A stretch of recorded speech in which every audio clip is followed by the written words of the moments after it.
Existing religious identities, particularly those of Jews and Moors Muslims in Spain, were reinterpreted through a framework of blood purity that evolved into a form of colorism in the New World.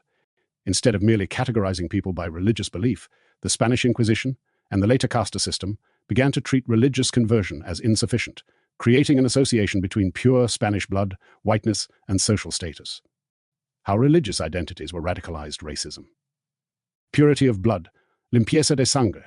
After centuries of Christian, Muslim, and Jewish coexistence in medieval Spain, the Spanish and Portuguese crowns grew obsessed with religious purity, particularly after expelling the Moors and Sephardic Jews in the 15th century.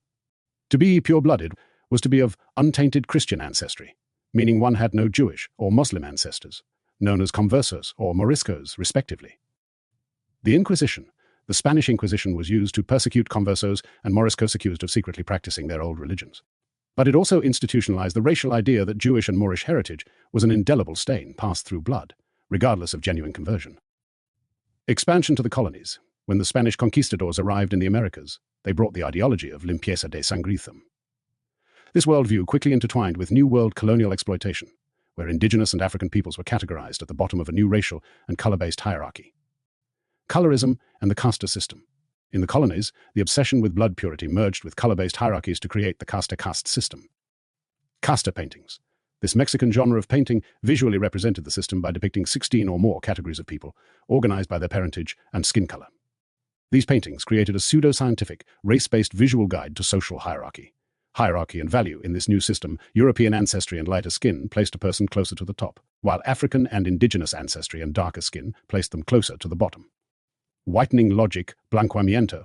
The caste system was not completely rigid. Through a process called blanqueamiento whitening, it was theoretically possible for a family with mixed-race ancestry to whiten their lineage over generations by marrying lighter-skinned partners. Gaining wealth or prestige could also lighten a person's perceived racial classification, even allowing for the purchase of certificates of blood purity in some cases. The legacy of religious racial bias. The colonial interpretation of religious identity continues to inform colorism today in many parts of the world, particularly Latin America and the Spanish Caribbean. It illustrates how colonial powers transformed religious prejudice into a system of racial stratification that used skin color as a primary indicator of social value, a legacy that still impacts marginalized communities. After centuries of being defined primarily by their religious identity in medieval Iberia, Jews and Moors, even those who converted to Christianity were increasingly racialized through the doctrine of limpieza de sangre, purity of blood. As colonial powers established social hierarchies in the New World, these religious distinctions were adapted to incorporate skin color and African or indigenous ancestry, creating new color-based categories of social stratification. Shift from religious to racial hierarchy. In medieval Spain, status was largely based on religion, but the concept of race was already emerging. The expulsions of Jews 1492 and Moriscos, Muslim converts 1609, from Spain marked a significant turning point where religious identity became racialized. Limpieza de sangre. This doctrine asserted that Jewish or Muslim ancestry, no matter how distant, tainted a bloodline. It created a permanent racialized status for new Christians, converts, and their descendants that could not be erased, regardless of their piety. Inherited difference. The concept that heresy was an inherited biological trait was a foundational element in codifying a racial hierarchy. This laid the groundwork for racial classifications in the colonies, where a person's heritage and perceived blood purity determined their place in society. Colorism in colonial caste systems. The Spanish and Portuguese colonial empires implemented rigid social stratification systems known as casta to categorize the population based on ancestry, which included a person's level of African, indigenous, and European descent. A color as a status marker. In this system, individuals with lighter skin or more European features were placed higher in the social order and granted more privileges. Darker skin, which indicated African or indigenous heritage, was associated with lower status. The casta paintings, this unique Mexican art form, visually depicted the elaborate colonial hierarchy through a series of paintings, illustrating different racial mixtures. These works reinforced the idea that social status was tied to a person's lineage and appearance, with darker skin representing a greater degree of taint. African and indigenous heritage. As a result of the transatlantic slave trade and the conquest of indigenous peoples, European colonizers began to associate dark skin with the lowest social status. This was a critical step in the development of modern racial prejudice, where color was used to justify oppression. The Naturalization Act of 1790 established the first federal rules for U.S. citizenship, creating a process exclusively for free white persons.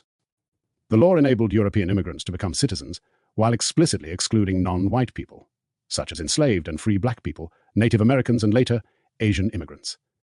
A diagram of the naturalization process under the 1790 Act looks like this. The Naturalization Act of 1790. Citizenship pathway for free white persons historically, colorism, and the related free white person clause in U.S. naturalization law heavily impacted who could become a citizen, favoring lighter-skinned and European origin immigrants while excluding or creating disadvantages for others. While explicit racial barriers to naturalization were removed in 1952, studies show that colorism continues to affect the immigration process and the lives of immigrants today. Historical impact on naturalization laws. The Free White Person Clause, 1790 to 1952. For over a century and a half, the ability to naturalize as a U.S. citizen was explicitly defined by race. The Naturalization Act of 1790 restricted citizenship to free white person, linking citizenship to a racial status that was arbitrarily and inconsistently interpreted by courts. Excluded non-white groups. Courts consistently used this clause to deny naturalization to individuals from various Asian, Middle Eastern, and other non-European countries, even if they had light skin. Arbitrary judgments, the process was not consistently applied. In the 1922 case Takao-Zawa v. United States, the Supreme Court denied citizenship to a Japanese man, ruling that white meant Caucasian despite his light skin. Just a few years later, in United States v. Bhagat Singh Thind, the court denied citizenship to an Indian man, ruling that while he was technically Caucasian, he was not white in the common understanding of the term. Abolition of the clause. The 1952 Immigration and Nationality Act was the first law to codify immigration and nationality provisions into a single body of law, and it finally removed race as a barrier to citizenship. The legacy of white supremacy and colonialism. The legal history of restricting naturalization to white people was based on a system of white supremacy rooted in colonialism and the institution of slavery. This system established a color hierarchy that associated lighter skin with higher status and desirability, a phenomenon that has continued to affect immigrants long after the law was changed. Contemporary impact on the immigration process. Step 1. Qualifications. An applicant must be an alien, being a free white person, of good moral character as proven to a court, residing within the United States for at least 2 years. Step 2. Application to court. The applicant applies to a common law court of record in the state where they have lived for at least 1 year. Step 3. Oath and admission. The applicant takes an oath or affirmation to support the U.S. Constitution. Step 4. Record and conferral. The court records the application and proceedings, and the applicant is officially considered a U.S. citizen. The changing perception of Jews in the colonies. While the colonial system was primarily concerned with classifying African and indigenous peoples, it also changed how Jewish identity was perceived. Jews as less alien. In the New World, the presence of African and indigenous populations allowed European Christians to view Jews as comparatively less alien than before. As a result, Jews were able to attain some of the status and privileges of the European Christian population. Assimilation and race. By the 18th century, some Sephardic Jews in the Americas had acquired wealth and achieved a white racial designation, enabling them to gain status and even exploit enslaved people. This process required an embrace of European norms and was often facilitated by their wealth. Internal colorism, however, color-based hierarchies also emerged within Jewish communities, especially among Jews with African ancestry, who faced discrimination from lighter-skinned community members.